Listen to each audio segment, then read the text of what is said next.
Hi friends, welcome to Tamil tutorial point. இன்னைக்கு நம்ம வீடியோல என்ன பார்க்க போறோம்னா transpose அப்படிங்கிற ஆப்ஷன் வந்து எப்படி யூஸ் பண்ண போறோம் அப்படினு பார்க்க போறோம். Transposeனா ஒண்ணும் இல்ல. இங்க பாத்தீங்கன்னா நேம் அண்ட் கஸ்டமர் அமௌண்ட் இருக்கு. இந்த டேட்டா வந்து வெர்டிகல்ல இருக்கு. இந்த வெர்டிகல்ல உள்ள அலைன்மென்ட்டை வந்து நம்ம அப்படியே வந்து ஹரிசாண்டல்ல இந்த மாதிரி சேஞ்ச் பண்ண போறோம்.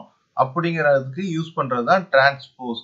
இந்த transposeங்கிறத மொத்தம் நம்ம ரெண்டு மெத்தட்ல பண்ணலாம். ஒரு மெத்தட் ஸ்டாட்டிக், இன்னொரு மெத்தட் வந்து டைனமிக். ஸோ ஸ்டாட்டிக் மெத்தடுக்கும் டைனமிக் மெத்தடுக்கும் என்ன டிஃப்ரென்ஸ்னு இந்த வீடியோவில் நம்ம பார்க்க போகிறோம். ஸ்டாட்டிக் மெத்தட் எப்படி பண்ணுறோம், டைனமிக் மெத்தடு டிரான்ஸ்போஸ் எப்படி பண்ணுறோம் அப்படிங்கிறது பார்க்க போகிறோம். ஓகேங்களா? ஸோ ஓகே, நான் இங்கே ஆல்ரெடி இருக்கிற டேட்டாவை நான் வந்து டெலிட் பண்ணிடுறேன். டெலிட் பண்ணிட்டு ஃபர்ஸ்ட் நம்ம ஸ்டாட்டிக் மெத்தட் பார்க்க போகிறோம். ஸ்டாட்டிக் மெத்தட் பார்க்கறதுக்கு நீங்கள் என்ன பண்ணணும், ஸ்டாட்டிக் மெத்தட் எப்படி பண்ணணும்னா எந்த இதை வந்து நீங்கள் ஸ்டாட்டிக் மெத்தடில் வந்து டிரான்ஸ்போஸ் பண்ண போகிறீங்களோ அந்த டேட்டாவை செலக்ட் பண்ணிக்கங்க. நான் நேமு கஸ்டமர் அமௌண்ட் இதை நான் செலக்ட் பண்ணிட்டேன். செலக்ட் பண்ணிட்டு கண்ட்ரோல் சி கொடுக்குறேன். கண்ட்ரோல் சி கொடுத்துட்டு எங்க போய் நான் டிரான்ஸ்போஸ் அதாவது ஹரிசாண்டல்ல மாத்தணுமோ அந்த செல்லை கிளிக் பண்ணிட்டு ரைட் கிளிக் பண்றேன். பேஸ்ட் ஸ்பெஷல்னு ஒரு ஆப்ஷன் இருக்கு. ரைட் கிளிக் பண்ணதுக்கு அப்புறம் பேஸ்ட் ஸ்பெஷல் வரும். பேஸ்ட் ஸ்பெஷல் உள்ள போனீங்கன்னா இங்க டிரான்ஸ்போஸ் ஆப்ஷன் இருக்கும். இந்த ஆப்ஷனை கிளிக் பண்ணீங்கன்னா உங்களுக்கு ஸ்டாட்டிக் மெத்தட்ல நம்ம டிரான்ஸ்போஸ் பண்ணிடலாம். ஸ்டாட்டிக் மெத்தட்ல டிரான்ஸ்போஸ் பண்றதுக்கு ஷார்ட்கட் கீ ஒன்று இருக்கு. அது எப்படின்னா நான் கண்ட்ரோல் Z கொடுத்துறேன். மறுபடியும் அந்த ஷார்ட்கட் கீழே உங்களுக்கு பண்ணி காட்டுறேன். டேட்டாவை அதே மாதிரி செலக்ட் பண்றேன். செலக்ட் பண்ணிட்டு கண்ட்ரோல் C எங்க பேஸ்ட் பண்ணணுமோ அங்க போயிட்டு மெனு கீ கிளிக் பண்றேன். கீபோர்ட்ல மெனு கீ எங்க இருக்குன்னா இந்த இருக்கு பாத்தீங்களா, என்னோட கர்சர் பிளேஸ் பண்ணிருக்கேன் பாத்தீங்களா, விண்டோஸ்க்கும் கண்ட்ரோலுக்கும் நடுவுல இருக்கு பாருங்க, இதுதான் மெனு கீ. இந்த மெனு கீயை வந்து டேட்டாவை காப்பி பண்ணிட்டு எங்க பேஸ்ட் பண்ண போறோமோ அங்க போய் செல்லில் கிளிக் பண்ணிட்டு மெனு கீயை பிரஸ் பண்றேன். மெனு கீயை பிரஸ் பண்ணிட்டு ST கொடுத்தனா எனக்கு இங்க ஹரிசாண்டல்ல டிரான்ஸ்போஸ் ஆயிரும். மெனு கீயை பிரஸ் பண்ணிட்டு ST பிரஸ் பண்ணனா ஷார்ட்கட்ல டிரான்ஸ்போஸ் பண்ணிடலாம். இப்ப ஸ்டாட்டிக் மெத்தட் முடிஞ்சு. ஸ்டாட்டிக் மெத்தட் ஏன் இதை நம்ம சொல்றோம்னா, இங்க தேவி அப்படிங்கிற கஸ்டமருக்கு அமௌண்ட் வந்து 500 rupees அப்படின்னு இருக்கு. ஓகேவா? இங்கேயும் அதே தான் இருக்கு, தேவிக்கு 500 இருக்கு. இந்த தேவிங்கிற 500 வந்து நான் 400 அப்படின்னு மாத்துறேன். மாத்தினா எனக்கு இங்க ஸ்டாட்டிக் மெத்தட்ல தேவி கீழே 500 இருக்கிறது 400ன்னு சேஞ்ச் ஆகணும். இது சேஞ்ச் ஆகாது. சேஞ்ச் ஆகாதனாலதான் இது வந்து ஸ்டாட்டிக் மெத்தட்னு சொல்றோம். ஒன்ஸ் இங்க என்ன டேட்டா இருக்கோ இந்த டேட்டாவை நம்ம ஹரிசாண்டல்ல சேஞ்ச் பண்ணிட்டோம்னா அது சேஞ்ச் பண்ணதுதான். அதுக்கப்புறம் இந்த வெர்டிகல்ல உள்ள டேட்டால நம்ம ஏதாவது சேஞ்சஸ் பண்ணோம்னா அது இந்த ஹரிசாண்டல்ல உள்ள டேட்டால சேஞ்சஸ் ஆகாது. அது ஸ்டாட்டிக் மெத்தட். டைனமிக் மெத்தட்ல இந்த வெர்டிகல் டேட்டால நம்ம என்ன சேஞ்சஸ் பண்ணாலுமே அந்த சேஞ்சஸ் ஆட்டோமேட்டிக்கா இந்த ஹரிசாண்டல்ல உள்ளதுல சேஞ்சஸ் ஆகும். இதுதான் டைனமிக்ல டிரான்ஸ்போஸ் பண்றதுக்கும் ஸ்டாட்டிக்ல டிரான்ஸ்போஸ் பண்றதுக்கும் உள்ள டிஃபரன்ஸ். ஓகே, இப்போ டைனமிக்ல டிரான்ஸ்போஸ் வந்து எப்படி பண்றதுன்னா, இதுக்கு வந்து ஒரு ஃபார்முலா இருக்கு. அந்த ஃபார்முலாவை அப்ளை பண்றதுக்கு முன்னாடி எத்தனை செல்லுல வந்து நம்ம பண்ண போறோமோ அந்த செல்லை நம்ம செலக்ட் பண்ணிக்கணும். எக்ஸாம்பிள் வந்து இங்க வந்து மொத்தம் எவ்வளவு இருக்குன்னா உங்களுக்கு கவுண்ட் வந்து 6 கவுண்ட் இருக்கு.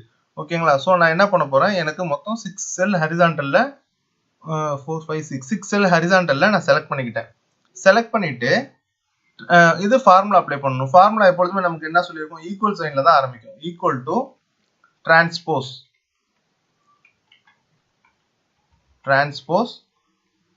பிராக்கெட் ஓபன் பண்ணிட்டு எந்த டேட்டாவை மாத்த போறோமோ அந்த டேட்டாவை செலக்ட் பண்றேன். டேட்டாவை செலக்ட் பண்ணிட்டு பிராக்கெட் க்ளோஸ் பண்றோம். பிராக்கெட்டை க்ளோஸ் பண்ணிட்டு நான் அப்படியே இப்ப நான் என்ட்ரு கொடுத்தனா இது எனக்கு எரர் தான் வரும். ஏன்னா இது வந்து நான் இப்ப செலக்ட் பண்ணது அரே செலக்ட் பண்ணிருக்கேன். எப்பொழுதுமே அரே யூஸ் பண்ணும்போது கண்ட்ரோல் ஷிஃப்ட் என்டர் கொடுத்தாதான் ஃபார்முலா வந்து கம்ப்ளீட் ஆகும். அதனால நான் கண்ட்ரோல் ஷிஃப்ட் என்டர் பிரஸ் பண்ணனா எனக்கு இங்க டேட்டா வந்துடும். ஓகேங்களா? நான் அகைன் இந்த ஃபார்முலா அப்ளை பண்றேன். கண்ட்ரோல் ஷிஃப்ட் என்டர் கொடுக்காம நான் ஈக்குவல் டு டிரான்ஸ்போஸ்னு போட்டு அரே மட்டும் செலக்ட் பண்றேன். எரர் ஷோ ஆகும். அந்த எரரும் உங்களுக்கு நான் எப்படின்னு காட்டுறேன் பாருங்க.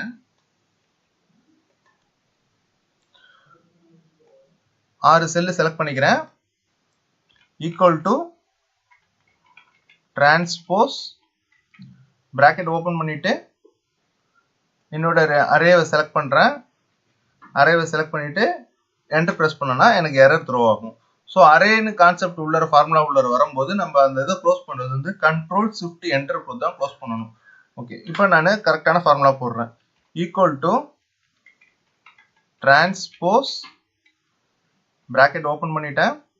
எனக்கு தேவையான அரேவை நான் செலக்ட் பண்ணிட்டேன். பிராக்கெட்டை க்ளோஸ் பண்ணிட்டு கண்ட்ரோல் ஷிஃப்ட் என்டர் நேம். ஏன் இங்க எனக்கு நேம் வந்திருக்குன்னா மற்ற எதுவும் வரல, நேம் மட்டும் இங்க வந்திருக்கு அப்படின்னா நான் ஃபர்ஸ்ட் என்ன சொன்னேன், நமக்கு எத்தனை செல்லு வந்து இங்க இருக்கோ டேட்டா அத்தனை செல்லை நம்ம இங்க செலக்ட் பண்ணிக்கணும்னு சொன்னேன். ஸோ நம்ம அந்த அத்தனை செல்லை செலக்ட் பண்ணல. ஸோ ஒன்றும் ப்ராப்ளம் கிடையாது. இப்போ நான் ஃபார்முலா போட்டதுக்கு அப்புறம் செலக்ட் பண்றேன். 3 4 5 6 செலக்ட் பண்ணிட்டு ஃபார்முலாக்குள்ள போயிட்டு இந்த ஃபார்முலா பார் இருக்குல்ல, ஃபார்முலா பார் போயிட்டு கிளிக் பண்ணிட்டேன்னா அந்த அரேயோட சிம்பிள் போயிடும். இப்போ அகைன் நான் கண்ட்ரோல் ஷிஃப்ட் என்டர் பிரஸ் பண்ணேன்னா ஆட்டோமேட்டிக்கா எனக்கு இங்க டேட்டா வந்து ரிஃப்ளெக்ட் ஆயிருக்கும். ஸோ இதான் டைனமிக் கான்செப்ட். ஸோ டைனமிக் கான்செப்ட்ல நான் ஆல்ரெடி சொல்லியிருக்கேன், இங்க தேவிக்கு 400 இருக்கு, இந்த 400 இருக்கிறது இங்க 400 இருக்கு. இப்போ சப்போஸ் நான் தேவிக்கு 300 அப்படின்னு நான் சேஞ்ச் பண்றேன்னா ஆட்டோமேட்டிக்கா இங்க உள்ள தேவிக்கும் 300 சேஞ்ச் ஆயிரும். நாட் ஓன்லி தேவி மட்டும் இல்ல, இப்ப ராம்ங்கிற கஸ்டமருக்கு 200 இங்க இருக்கு. ஓகேங்களா, 200 இருக்கிற இடத்துல நான் 500 சேஞ்ச் பண்றேன். 500 சேஞ்ச் பண்ணும்போது இங்க வந்து டிரான்ஸ்போஸ் நம்ம பண்ண இடத்துலயும் ராம்ங்கிற கஸ்டமருக்கு 500 சேஞ்ச் ஆயிருக்கும். இதுதான் ஸ்டாட்டிக்கும் டைனமிக்கும் உள்ள டிரான்ஸ்போஸ்க்கான டிஃபரன்ஸ்ங்க. தேங்க்யூ ஃபார் வாட்சிங். நெக்ஸ்ட் வீடியோல பார்ப்போம்.